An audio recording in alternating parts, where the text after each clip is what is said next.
preparations are going really well. You know, I had to really look into the future of this season, how it's going to pan out, basically. And you know, I got to look at the Olympic trials as if it's going to be set up as just as the Olympics. So, except minus the relay. So I have to basically run 2 championships within 1 year. So I wanted to make sure that I had a really good slow start, have a good pace, find my rhythm, and then come out to Olympic trials, do what I have to do, hopefully make the team, and then I'll be able to go to the Olympics after that.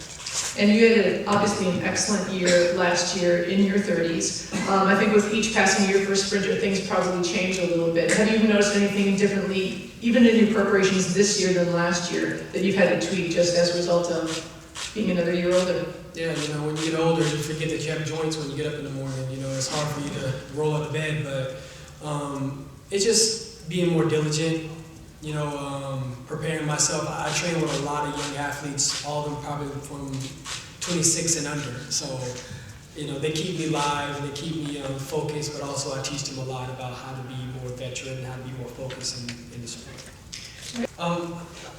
I seem to have a large fan base in China, and I just want to be able to give back to them, you know. And they always treat me with a warm welcome each year that I come, and I've been with a company in China before, and I'm excited. I'm excited to see exactly where the next step is going to go.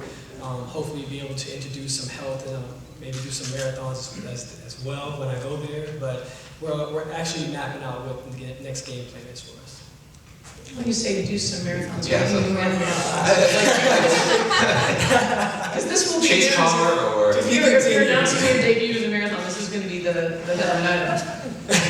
I always wanted to try my hand at a little bit of long distance running. I always put the running shorts on, have my watch. Start off, it's a fall season, and I'm always out there running on the grass. And it's always taken away from us around maybe like December, January, and now we start doing more speed work. So I kind of miss that distance kind of feel of running. So I want to try it out. I'll let you know though. Okay. And you know marathon is 26.2 miles, right? Yeah. Okay. Yeah, Just do a little research. All right. Oh man. A lot. You know, the evolution of sprinting. I think that you have a lot of athletes who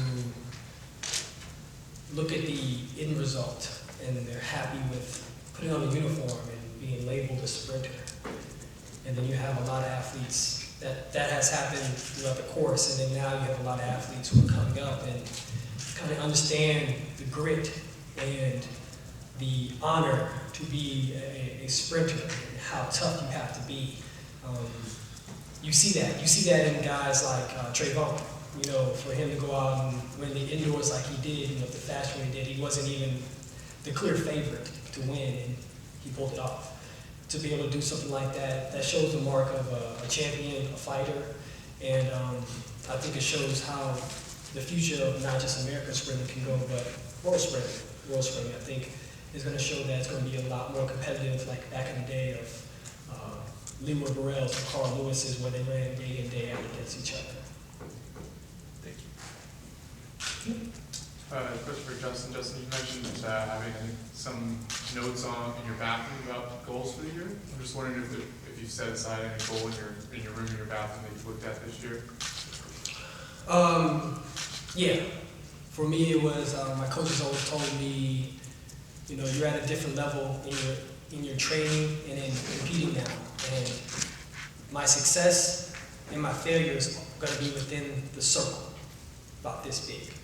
So he's like, that's what you need to focus on. So I have this big dry eraser board that's in my bathroom, and I put a little circle this big and have arrows going to it.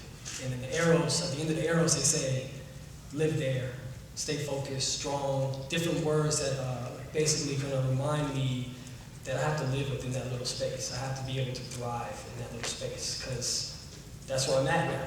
You know, I mean, you know it. I'm going to either win by this much or I'm going to lose by this much. So right now, that's where I have to put myself.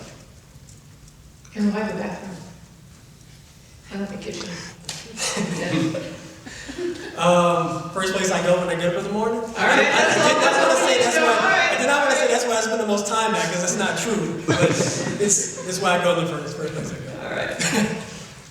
I mean, to be honest, I think that with the emergence of Usain, it kind of put a lot of people back on their heels when it came to other competitors and sprinters in our field. It gave the awe effect. And what I mean by the awe effect was like, wow, like he has arrived.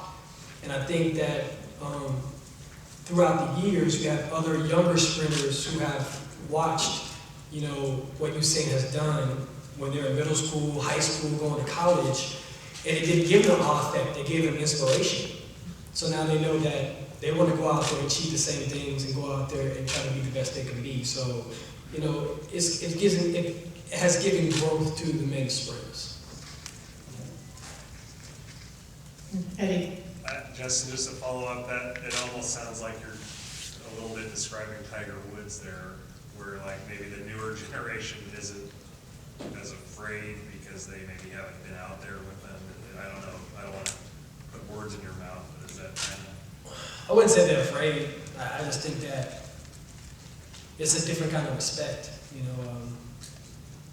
You know, when you have to compete against somebody who has raced and set the world record multiple times, you know, you have to have respect for that. And sometimes it can come with fear to a lot of competitors.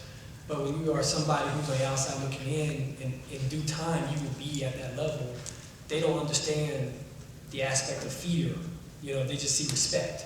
And they use that as inspiration. And they want to be just like that. So they kind of mold themselves to be that kind of sprinter and be fearless and go out and try to be the best they can be. So I think that you'll see a lot of sprinters coming up now who are not scared to run 9.8s, who are not scared to try to push the barrier to run 9.7s. And I think it's going to be able to take the sprinting world to a different level on the men's side. He said it all. I mean, this is where the magic really happens. You know, like you feel that sigh of relief when you cross the line and you're able to have that little flag in your hand. You know, but going into it, I think everyone has a little jitters because they're like, you know, it's not about being top one, it's about being top 3. And sometimes you have multiple athletes who are coming from different parts of their career trying to make the team, you know, so you have young people in college who are still primed from the NCAAs and want to get out there and run and show them. Then you have veterans, then you have people in the middle who are just trying to make sure that they're out there and they might bust a big one open and make the team and make the dreams come true. So, I mean, when you think about Olympic trials, it's all about dreams, making dreams happen. You know, it's not just a regular race around the world somewhere. These people are running with dreams in their eyes. They want to go out there and make it happen. And that's when people are the most deadliest, because they'll do whatever it takes to get across that line. I mean, look at Jeff Porter when he made the team. He literally flew across the line. So, I mean, that's amazing things. I just came back from ran a race there. Not concerned, to be honest. I mean, if I had to do a mosquito count when I was there, I probably saw maybe 2 mosquitoes within 4 days. Although I did bathe myself in olive every day, like 3 times a day. But people were nice. I think that people are ready to embrace the world, have like the world see how happy they are. And in Florida, I mean, obviously if you listen to the news, there's Zika cases in Florida. I live in Orlando, there's already 3 cases in Orlando. So you're not gonna run from it, it's coming. You know, I just think that as athletes, we just have to prepare ourselves, not be scared, but more likely to just be cautious about what you do, because we only get this chance every 4 years, so don't let it just go away by pandemonium, I think. Well, it's never an old topic for me. I mean, because at the end of the day, you know, when you step in the line, you want to be able to compete against the best, and you want to be able to be pushed to your best. And by that, you have to go against the best. You know, so for me, it's never going to be an old thing. It's never going to be something that's going to be frustrating to me. I like that. I rise to those kind of challenges, obviously. I look forward to being able to compete against it again. You know, and hopefully we'll be able to compete against each other multiple times around the world after as well.